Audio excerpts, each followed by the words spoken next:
Good afternoon or good evening, depending on where you live, and welcome to the first of OESIS Innovation Virtual Forums.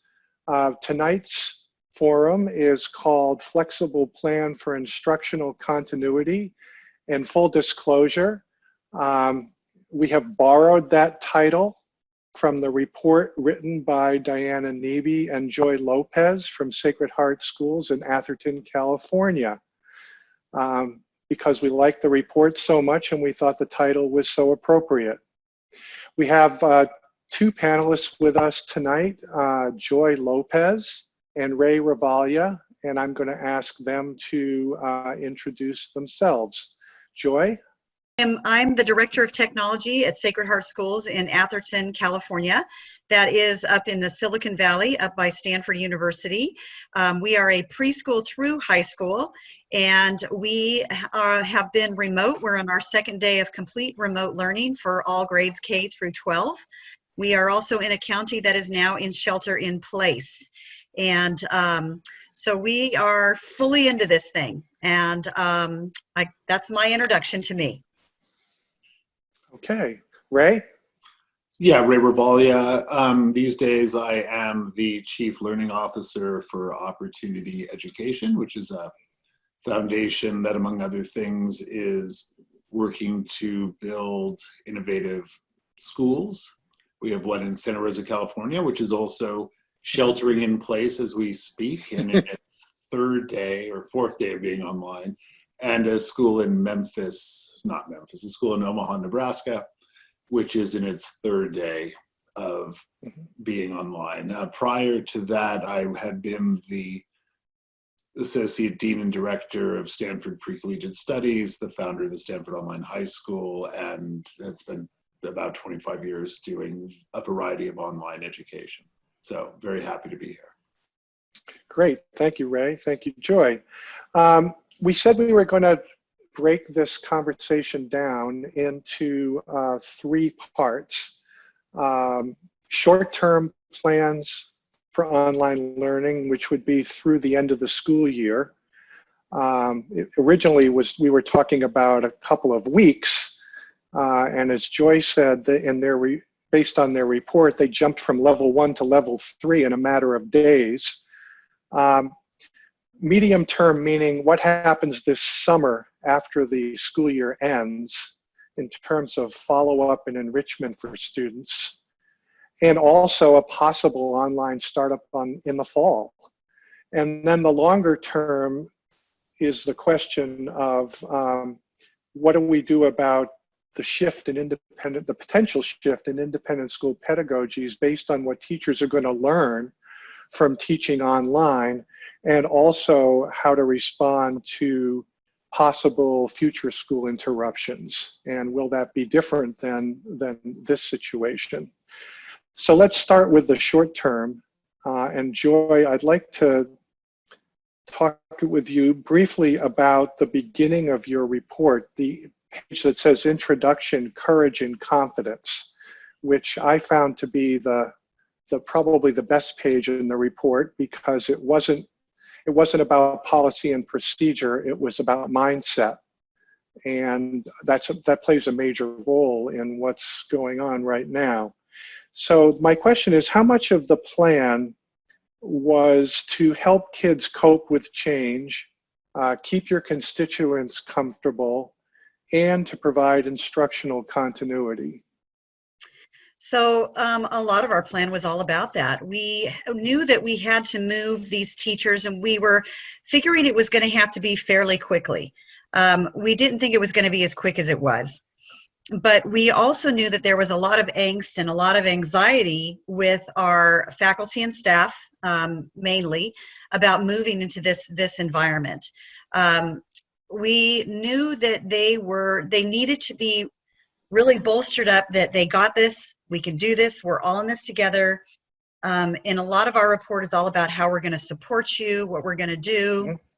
And we had a lot of really good help from our principals. For the principal, I have two principals and then a head of school. The head of school is my boss, and then I have two principals that work with me. And the principal at the high school, basically when we found out we were going to have to go to level 3 to complete shutdown remote learning, we knew that on about a Monday. So Wednesday, what we did is we had all the students come to school. They went to every single class and met with their every teacher. And those teachers outlined, this is what we're going to do. This is how we're going to do it. This is where you're going to find your stuff, and we're going to muddle through this together. Then on Thursday and Friday, we shut the school for students, and the teachers came to campus, and they just learned. So we started with basically saying, you guys, we already use most of these tools. Let's use our learning management systems. Let's learn screencasting that you guys have already done. And let's just add a few things. And so one of the things we added was Zoom, so that we could have some synchronous communication.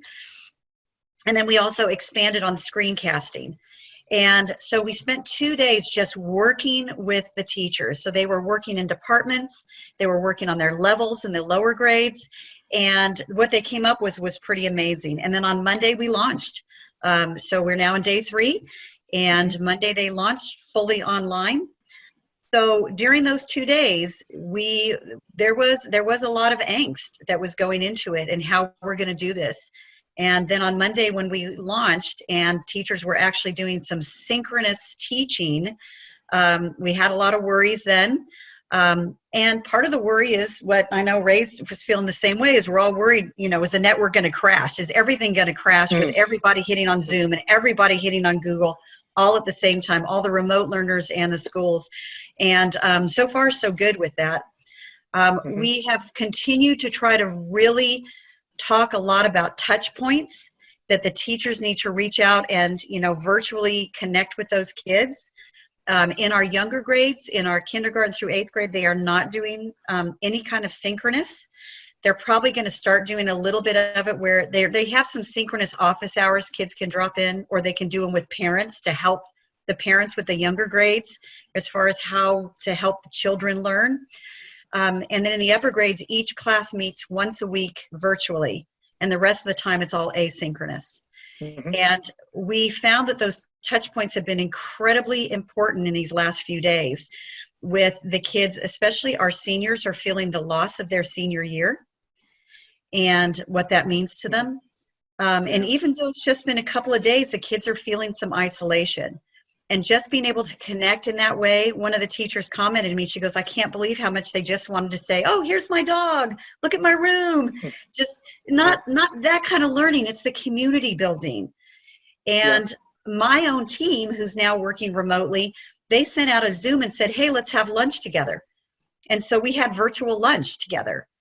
And on Friday, I'm going to host a happy hour at 4 o'clock with my team. And it's really, we're all feeling this isolation, especially because we're in shelter in place now. So, yeah, I actually saw a couple people today were saying that that the learning should be asynchronous, but the social piece needs to be synchronous. Yes. So you're confirming that, which is good to hear. Right.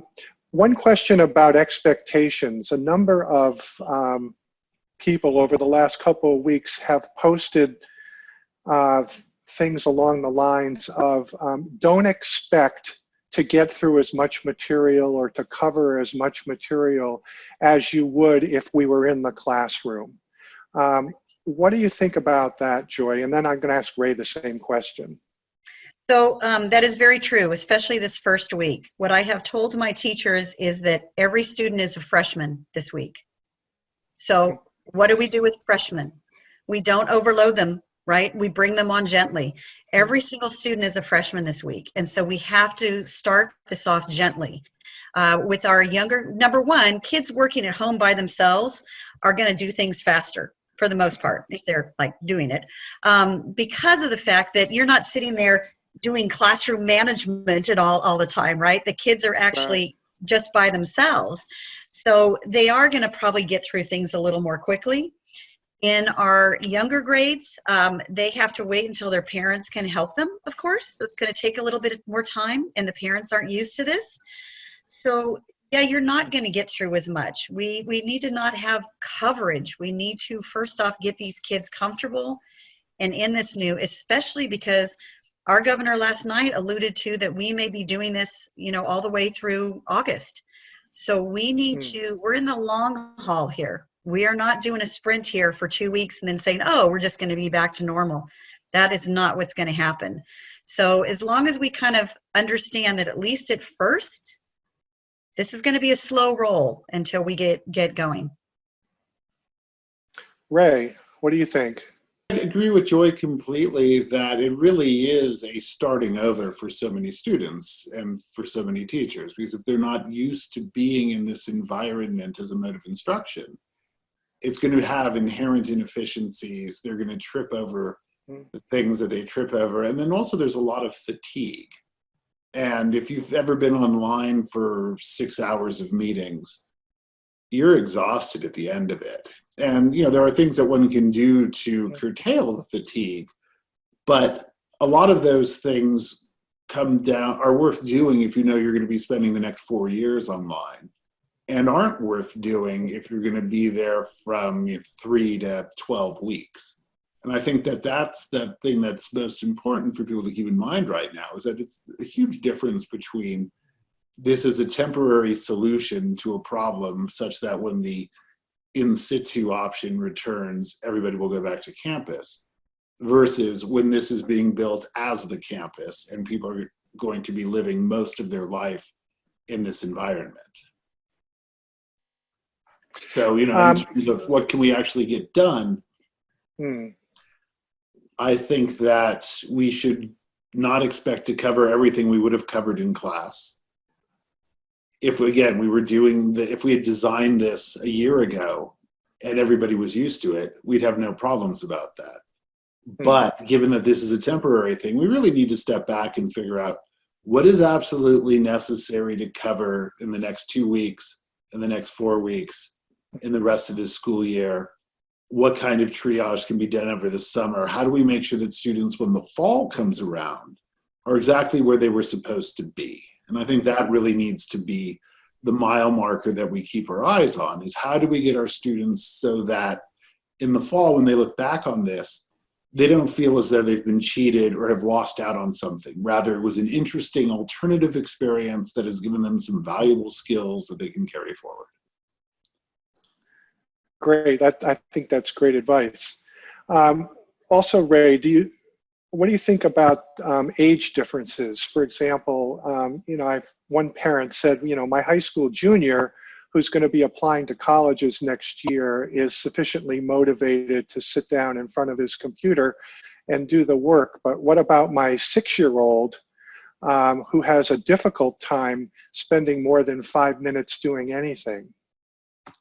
I mean, there was a reason why when we built the online high school, we started initially as a 3-year high school, added 9th grade only when I realized that people would apply from 8th grade directly into 10th grade, which is not a good idea. And then years later, we added the middle school grades, not with the expectation that they would be as full as the high school grades, but really just for those kids who had exceptional need. And there was a reason why we never built the online elementary school, because it is not really an ideal methodology for somebody to have a whole school experience. You can do one course that way if you need something accelerated or if you need something unusual, but it's not really conducive to the social, emotional, kinesthetic needs of being a 7-year-old. And I mean, the fact that we make 7-year-olds live through the same bell schedule as 12-year-olds typically is not optimal either. So when we go online, I could imagine a bunch of 7-minute segments with, sort of structured much more like Saturday morning television used to be structured, because these days people just stream stuff, but where you have short segments, you have breaks, and then you have sort of longer breaks, at least every 30 minutes so that kids can get up and run around. Okay, Joy, what do you think about the age differences? Well, I think that's Ray hit it on the head. I mean, it is very different. You can, with the younger grades, that's why we're doing everything all asynchronously. First off, the teachers are really posting the work kind of at the beginning of the week. This is what they should do on Monday, Tuesday, right? And so they're trying to keep, of course, core subjects. One of the things that we found just in 3 days is that parents just had their kids sit there on Monday and like do everything, and then came back to the teacher and asked for more work. And the teachers are like, no, that we understand this isn't taking your kids the 8 hours of babysitting time that you have when you take them to school, but this is what they need to learn, and we'd like them to learn that slower a little bit every day, whereas the parents are looking for babysitting because the parents are working remotely. And so again, this is a whole nother mind shift that we have to help them understand, that no, your little kids are probably going to be done by 10 o'clock every morning, 10, maybe 11 o'clock, that the state has come back and kind of given us guidance with how many hours of instruction they should have per week.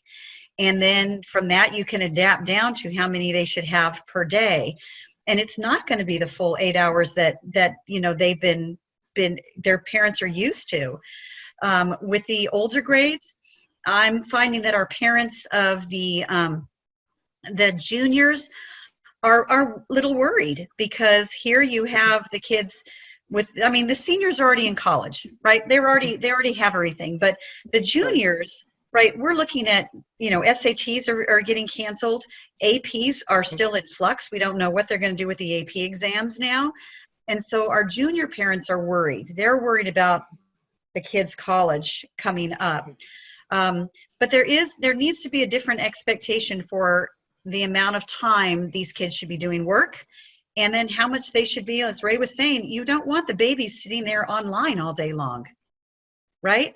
And also how much we have to understand what of theirs is mission critical as far as the education. Like the kindergartners or first grade teachers can make up for a lot, right? But your math in your high school, it's going to be, how are we going to adjust for that in the fall if kids don't get it here?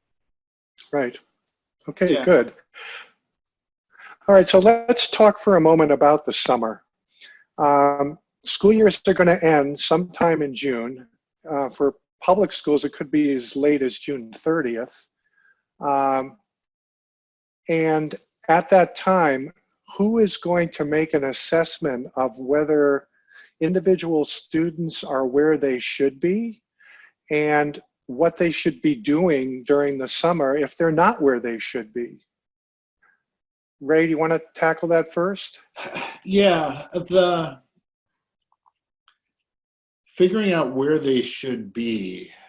I mean, obviously that's going to mean different things in different subjects. I mean, if it's a math course, it's probably pretty easy to tell where they've gotten to, and if they haven't gotten to where you wanted, to give them some very specific triage. For an English course, you know, it's very likely you could have someone who has done all the reading but hasn't actually understood any of it, especially if they've been working asynchronously. You may have someone else who wouldn't have read the books anyway if they were coming to class regularly and is still producing great papers. So, I mean, because we don't have good definitions of that we can apply in the normal year as to where people got to and did they get where they should be in order to transition into the fall, there's no reason to expect that we will have better answers when we're in a situation like this. And I think that's sort of the recurring theme that I always come back to is, you know, at the online high school, I would say that we knew we were doing it right, not when we had no problems, but when we had normal school problems. So people arguing about grades is fine. People complaining that they can't connect through the conferencing system, that's bad. And similarly here, we shouldn't expect to have no problems. We should just be happy if we have the usual problems, and we shouldn't expect them to go away. Okay, Joy? So yeah, I like what you said there. I think we want to make sure that the teachers right now are working on essential understandings, that they really are almost using that backward design model, or using the backward design model, I should say, in general, to where they're really understanding what they want the kids to come out with at the end and designing from that. We know it's not going to be everything, but we really want to focus on, of course, you know, your core subjects. Let's face it, they've got to really focus on those core subjects and get those kids hopefully as much where they should be as possible. How do we assess that? We don't really assess that now other than grades. So I don't know that that's going to really change. But what it does mean for summer school is a couple of things. We can offer more enrichment. We also have the ability that I'm going to have a whole bunch of teachers who are trained up on online learning now. And we can possibly, if we are open in the summer, can do some hybrid models and maybe do some catch up or some enrichment, whatever. And you've got a whole bunch of teachers that are ready to go now because they've really done it. But whether it's been a baptism by fire or not, they have learned it. So I think that it's presented an incredible opportunity for us to be able to do that, and maybe even to be able to sustain that model moving forward with being able to offer some online enrichment or additional learning through the year. But I don't know, and I did write down that question, how will they know where they are by the end of the year? I love what Ray said earlier, is we need to look to the fall as the marker. We need to try to think of what do we want them to be when they would start in those courses in August, and we have to figure out how to backfill from there. Or do we just take them where they are in the fall and move them forward from there?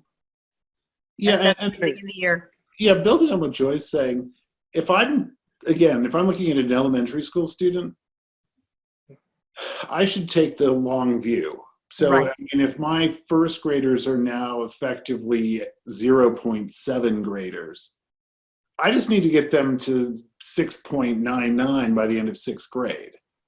So, you know, whether that is taking advantage of summer 2021 or just sort of dilating things up front, there are lots of strategies here, and I think we should look for the ones that are the least painful rather than the ones that are the quickest. Okay, so Joy, you spoke briefly about taking a look at their grades, students' grades, in order to determine where they are come the summer. A number of popular voices, particularly on Twitter, have suggested that during this period of time, we go to pass-fail grading, since everybody is sort of learning how to adapt to the online world. How do you feel about that? Well, if our teachers are truly, you know, teaching, and our teachers have done a pretty great job of setting up their courses, I don't think we need to do pass-fail. I mean, we should consider what they're teaching as being important and still being real teaching. Just because it's remote doesn't mean it's not real teaching. I've taught in the online world for, 12 years now. I consider it real teaching. Even though they're learning how to do it, they're learning very quickly. They are really good teachers, right? And we all know that good teaching on ground can be good teaching online. Bad teaching on ground can still be bad teaching online, can actually be really bad online. So I don't know why we wouldn't count those grades as grades, especially if we're talking about doing this all the way till the end of the school year. Now, maybe no, they're not covering every single thing that they did before, but that doesn't mean you can't grade them on what they do. And again, our teachers really should be looking at those essential understandings, the real meat of the curriculum and what they're doing. So I don't see that as, if we say it's pass-fail, we might as well just say it doesn't count. To me, it's just like it doesn't matter, and I think it does matter. And I would say, too, that the arguments you would want to give against grades in this context are probably going to carry over to the regular context as well. So at the end of the day, there are the people who absolutely don't want to have grades and the people who have grades. And some people see them as meaningful, some people don't. But I don't think there's anything fundamentally different about the mode of delivery that should determine whether or not one has a grade or not. Okay, good advice from both of you. Okay, one other question about the summer, and that is, we talked about students perhaps not being where we might want them to be, and taking the long view and maybe not using the end of June as the marker, but maybe September, or even a longer view than that. As Ray pointed out, you know, at some point they need to be ready to move on to the next level. But what is that point in time? And can we make adjustments in the interim to get them there?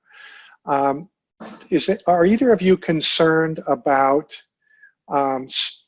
equity issues with certain students when it comes to the summer and the fall, that they may not be where they should be because of some kind of equity issue, whether it has to do with access or some other equity issue?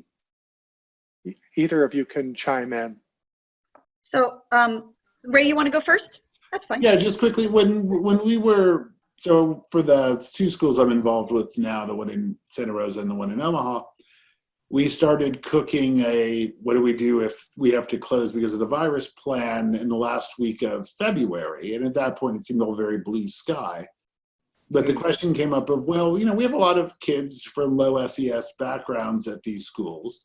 They're not all going to have internet at home. What are we going to do about those kids? And so we reached out to Verizon and laid in a supply of 20 wireless hotspots and sent those home with the kids who needed them, as well as the technology we provide Chromebooks to everybody anyway. And that was remarkably easy as a way to solve that problem. And I think, again, it's the important thing here is going to be to assess. Almost certainly we've done a tremendous job of assessing access and, you know, sort of economic hardship matters in the schools themselves during the regular year. And I think the incremental cost of moving those solutions to the homes of the kids really is not that much greater. And it's just something well worth spending the money on. Joy. Yeah, I think we're very blessed that we do for kids that don't have internet access. We actually do provide that for our students. Sort of the same thing as Ray's saying. There are a lot of companies out there right now that are offering free access for our students. And that's all over my listservs and everything about that. So for us personally, that equity issue of being able to get them devices, if we have kids that don't have something, we are providing that. We're gonna, you know, we'll meet them at the school gate and pass something off to them if we need to. We did assess that, like Ray said, we assessed before, knowing this was coming, assessed before who needs what, you know, how can we help you. With our younger grades, they don't take their devices home, but we check them out to them if they needed them. So some of the parents just said, don't worry about it. They're just going to use what we have. But some of them, you know, they wanted to check out the Chromebook that they use in their classroom. We let them do that for the duration. Now, the bigger equity thing is students with needs, learning needs. And I think that's something you kind of alluded to as well. With our students with learning needs, that is definitely something we're working on very, very actively. So at the high school, our learning needs specialists actually have basically drop-in office hours where they're tag teaming. So somebody is like always in a Zoom room where kids can pop in and out, just like in our support center. They have kids that can schedule one-on-one time. And usually they're doing that by Zoom to be able to really work with those kids and share a screen. And so the high school really seems to have that down. I was incredibly impressed when I saw their plan of how they're doing it. It was just, they rock. At the lower middle school, they're also doing that more of a ask for an appointment and we'll make an appointment with you and do a Zoom session. I think they're looking at maybe expanding on that a little bit more, because there's kind of the kids that are falling through the cracks a little. Those that have learning needs are really getting the support, but maybe the kids who are just the teacher would spend a little more time with them or put them in the front row kind of thing to help them are seeming to have a little more trouble. And so they need, and that's just from 3 days in learning this, right? So we're finding that we're needing to expand that a little bit more to reach out to those kids and make sure, check in with them more, do a lot more touch points. It's all about touch points with these kids and making sure you know where they are all the time, because online learning is not teaching one to many, it's teaching one-on-one many times. And that's really what they have to do. Thank you. Let's talk a little bit as we sort of wind this down about the longer term. And I want to start with another quote from your famous first page of your plan, Joy. There's a line in there that says, or an excerpt in there that says, potential significant, though temporary, adaptations in your teaching practices.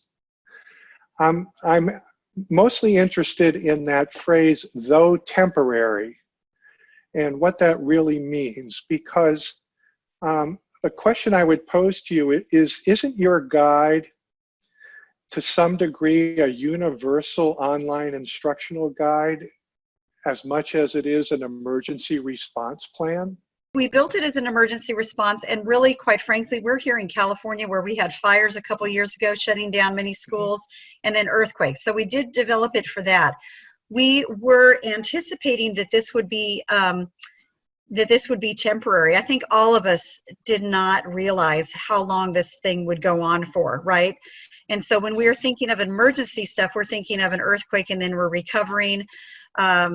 And even with this, we didn't expect this to go on as long.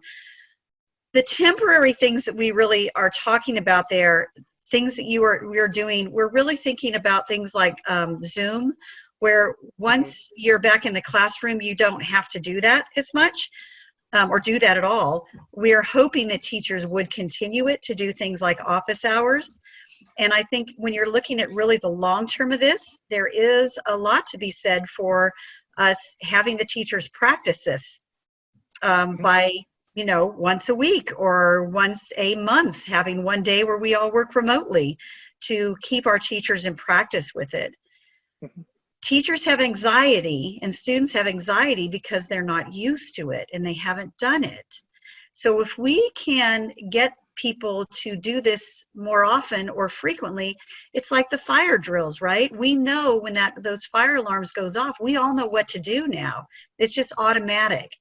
And we want the teachers to practice these skills to continue to use them after this is over, so that in the case we have something happen again, we can spool this up so much more easily. Does that answer your question? Yeah, to some degree. And I agree with you 100%. I think unless you practice this periodically, you're going to have to relearn it the next time there is a situation like this. But I'm also thinking about something that I had said to some people when we were discussing this last week, and that is that effective pedagogy is essentially domain proof. In other words, it works well regardless of the delivery mechanism. Right. So if teachers are learning new pedagogies as a result of having to teach online, isn't that something that is beneficial for schools going forward, regardless of what the delivery mechanism is?